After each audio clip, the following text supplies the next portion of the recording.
पुण्यामध्ये चाकण कृती समितीतर्फे पीएमआरडीएच्या आकुर्डीमधील कार्यालयावर धडक मोर्चा निघाल्याचं पाहायला मिळालं। वाहतूक कोंडी, खराब रस्ते, कचरा प्रश्न तसंच या सगळ्या समस्यांवर लक्ष वेधण्यासाठी हा मोर्चा आहे। एमआयडीसी परिसरामधील पायाभूत सुविधांचा अभाव असल्याचा सुद्धा आरोप होतोय। तर दुसरीकडे संग्रामदुर्ग किल्ल्यापासून निघालेला हा मोर्चा आकुर्डीमधील कार्यालयावर धडकणार आहे आणि या मोर्चाची ही ताजी दृश्य आपण पाहतोय। पुण्यातल्या चाकणमधून वाहतूक कोंडी असू देत, खराब रस्ते असू देत, कचऱ्यांचा प्रश्न असू दे आणि त्याच संदर्भात थेट प्रदेश विकास प्राधिकरणाच्या कार्यालयावर हा मोर्चा नेण्यात येतोय। संग्रामदुर्ग किल्ल्यापासून या मोर्चाला सुरुवात झालेली आहे।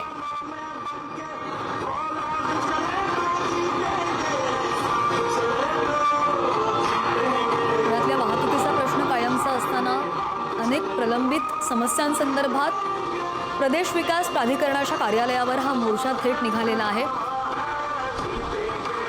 आणि संग्रामदुर्ग किल्ल्यापासून या मोर्चाला सुरुवात झाली आहे। आम्ही चाकणकर फक्त मतदानापुरतेच आहोत का, असे सुद्धा सवाल बॅनर्स घेत या आंदोलकांनी उपस्थित केलेले आहेत, मोर्चेकऱ्यांनी उपस्थित केलेले आहेत। त्यांचे जे प्रश्न आहेत त्याने बॅनरद्वारे मांडलेले आहेत आणि हेच बॅनर्स शो करत दाखवत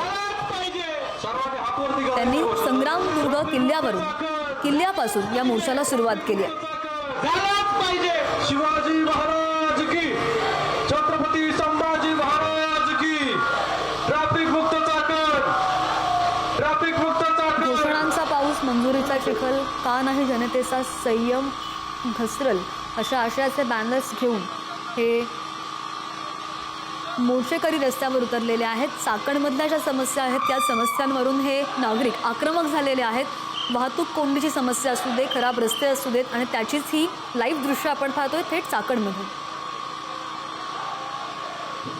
चाकण वाहतूक कोंडी हा खरं तर नित्याचा विषय आहे आणि चाकण वाहतूक कोंडीच्या विरोधात जर आपण पाहिलं तर नागरिक आता रस्त्यावरती उतरताना एकंदरीत पाहायला मिळतात।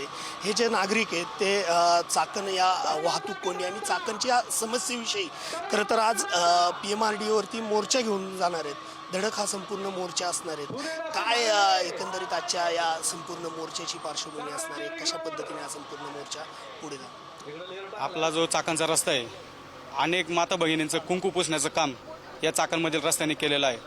मग तो चाकण तळेगाव रस्ता असेल किंवा पुणे नाशिक हायवे असेल आणि एमआयडीसीतील अंतर्गत रस्ते असतील, पीएमआरडीकडे आपण अशी मागणी करतो की ती पॅरेंटल संस्था आहे। MSCB असेल, NHI असेल, PWD असेल किंवा नॅशनल हायवे NHI असेल, सर्व संस्थांचं पॅरेंटल ही पीएमआरडीला दिलेलं आहे।